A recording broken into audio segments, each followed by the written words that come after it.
تمہارے چہرے پر بھی تو کرختگی ہے، میں تو سنکھیاں نہیں کھاتا۔ یہ تمہارے خیالات کی وجہ سے ہے، وہ بولا۔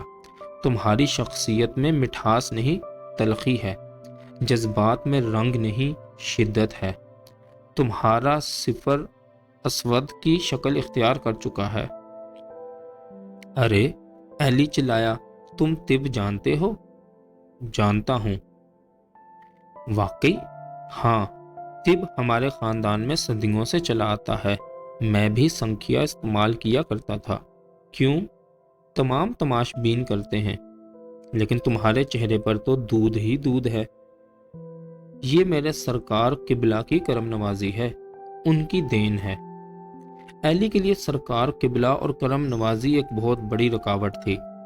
وہ ہر موضوع پر بات کر سکتا تھا، لیکن سرکار قبلہ اور کرم نوازی پر پہنچ کر گویا اس کے پار جل جاتے، اور پھر وہ ایک بے بس کیڑے کی طرح رینگتا۔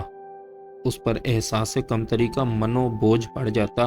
اسے سمجھ میں نہیں آتا کہ کس طرح اس مشکل سے مخلصی حاصل کرے۔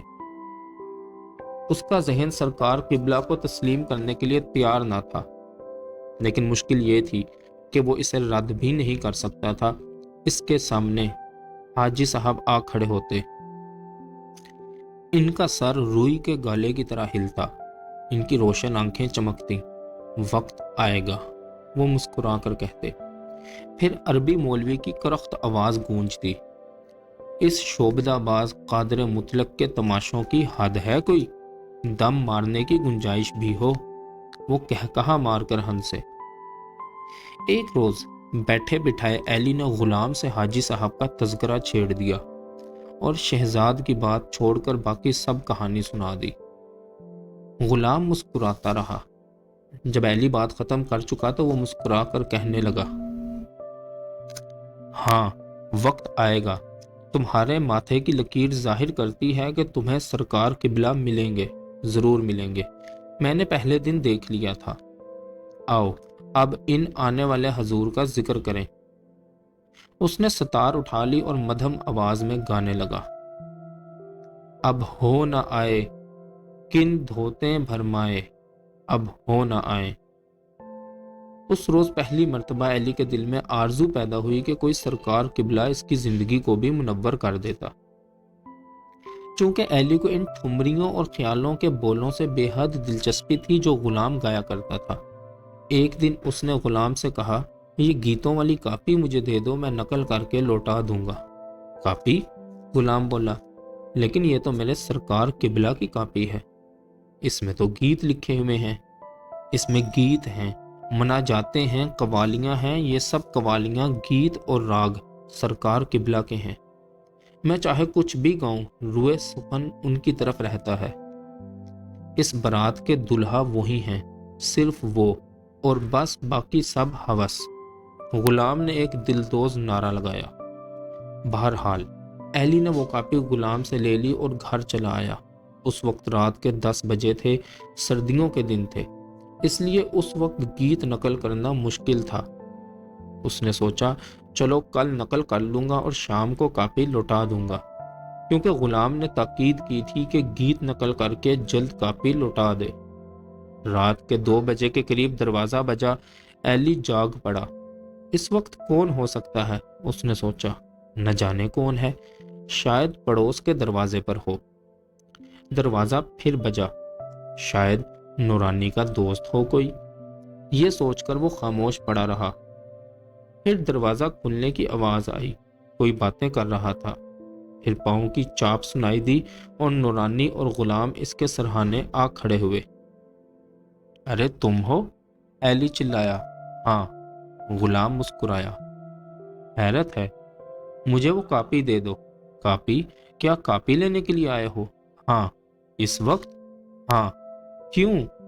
بھائی وہ مجھے سونے نہیں دیتے، فرماتے ہیں کہ ہماری کاپی اس پیشاب کے مٹکے میں کیوں پھینک آئے ہو؟